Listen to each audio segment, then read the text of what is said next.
Hello everyone, welcome back to our educational platform, Cambour Education Point. And today I take a biology class 12, Hindi medium. So let us start the today class.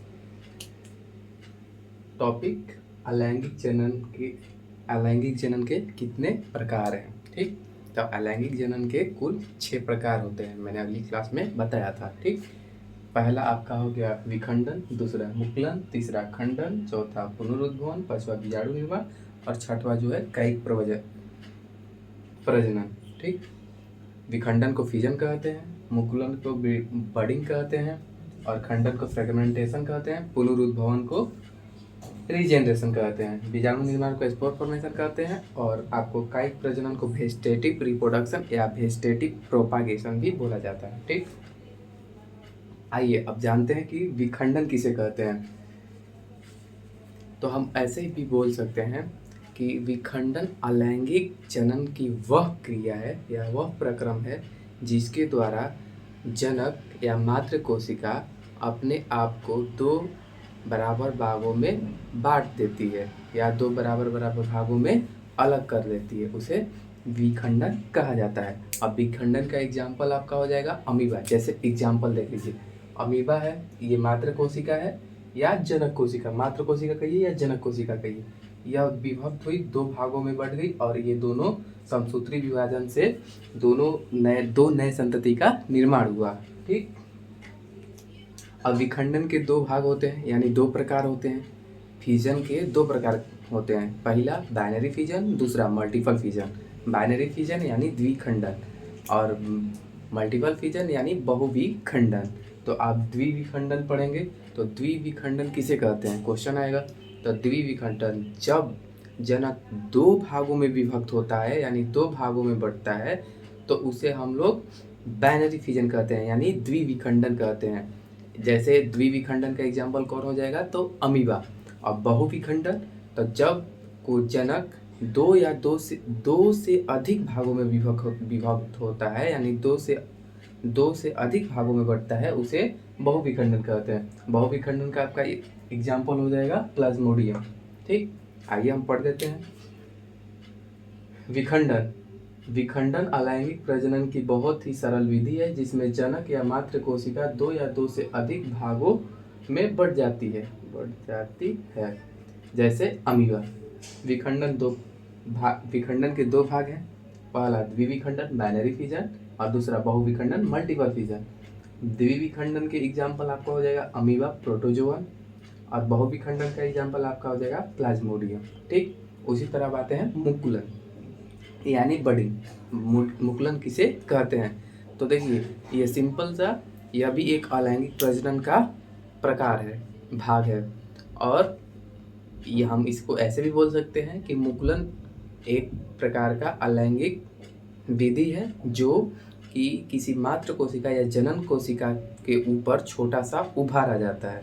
ठीक, और इसके भी 2 प्रकार होते हैं, बहिर्जात मुकुलन और अंतर्जात मुकुलन। ठीक, आइए इसको भी देख लीजिए।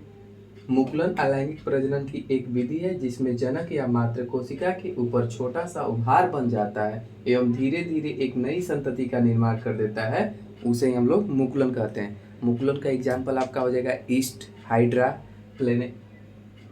हाइड्रा और स्पॉन्ज साइफा, ये सब के आपके मुकुलन के एग्जाम्पल हो जाएंगे। मुकुलन के भी 2 भाग होते हैं, 2 पार्ट होते हैं, पहला बहिर्जात मुकुलन यानी एक्सोजेनस बडिंग और अंतर्जात मुकुलन। ठीक, अब आ जाइए खंडन यानी फ्रेगमेंटेशन। ये तो आपको वर्ड से ही क्लियर है, खंड यानी टुकड़ों में बट जाना।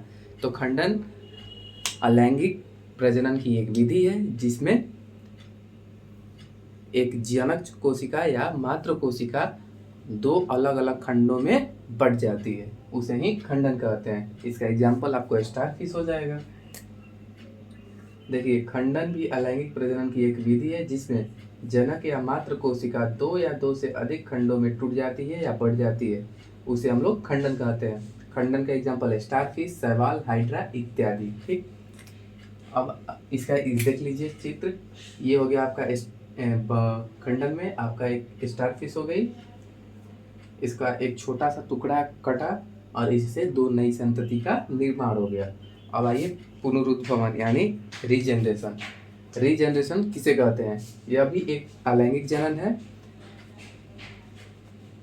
जिसमें जनक या मात्र कोशिका को छोटे छोटे टुकड़ों में काट दिया जाता है एवं टुकड़े के प्रत्येक एक नई संतति का निर्माण करती है। यानी आप पुनरुत्भवन को ऐसे बोल सकते हैं कि यह एक अलैंगिक प्रजनन की विधि है जिसमें एक मात्र कोशिका को छोटे छोटे एकदम छोटे से छोटे टुकड़ों में काट दिया जाता है और उससे एक नई संतति का निर्माण हो जाता है। जैसे इसका एग्जाम्पल हो जाएगा आपका प्लेनेरिया।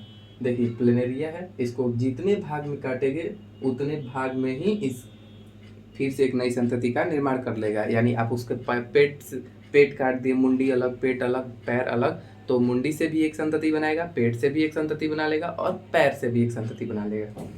अब आइए बीजाणु निर्माण यानी एस्पोर फॉर्मेशन। ठीक, अब बीजाणु निर्माण किसे कहते हैं तो आइए जानते हैं।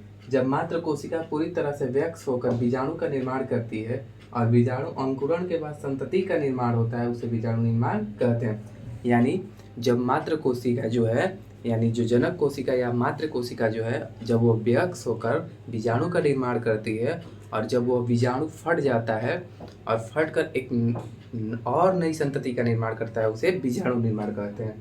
ठीक, या बीजाणु जनन भी कहते हैं। बीजाणु निर्माण के बहुत सारे प्रकार होते हैं। ठीक, जैसे चल बीजाणु, अचल बीजाणु, सुप्त बीजाणु, इकाइनिट इत्यादि बहुत सारे इसके प्रकार हैं, अभी आपको पढ़ना नहीं है। कायिक प्रजनन या इसे ही हम कायिक प्रजनन को ही हम लोग वर्धी जनन भी बोलते हैं, वेस्टेटिक प्रोपागेशन भी बोलते हैं। ठीक, कायिक प्रजनन या वर्धी जनन या अलैंगिक जनन की एक प्रक्रिया है। सिंपल से समझिए कायिक प्रजनन किसे कहते हैं। प्लांट के फूल को छोड़कर उसके किसी भी भाग से एक नए पौधे का निर्माण हो, उसे हम लोग कायिक प्रजनन कहते हैं। सिंपल भाषा में कायिक या वर्धी जनन अलैंगिक जनन की एक विधि है जिसमें पादप पुष्प को छोड़कर अन्य भाग से नए पौधे का निर्माण कर देते हैं, उसे हम लोग कायिक प्रजनन कहते हैं। कायिक प्रजनन के उदाहरण जैसे केला और अदरक के प्रकंद से नए संतति का निर्माण हो जाएगा, एक नए पौधे का निर्माण हो जाएगा। आलू के कंद से नए पौधे का निर्माण हो जाएगा। ये आपका क्या हो गया? कायिक प्रजनन हो गया। इसके भी दो विधियां हैं, कायिक प्रजनन की दो विधियां हैं। पहला प्राकृतिक विधि और दूसरा कृत्रिम विधि, यानी नेचुरल मेथड और आर्टिफिशियल मेथड, दो प्रकार के मेथड होते हैं। इसका हम डायग्राम आपको बनाकर दे देंगे। ठीक है, मिलते हैं अगली क्लास में, तब तक के लिए बाय बाय।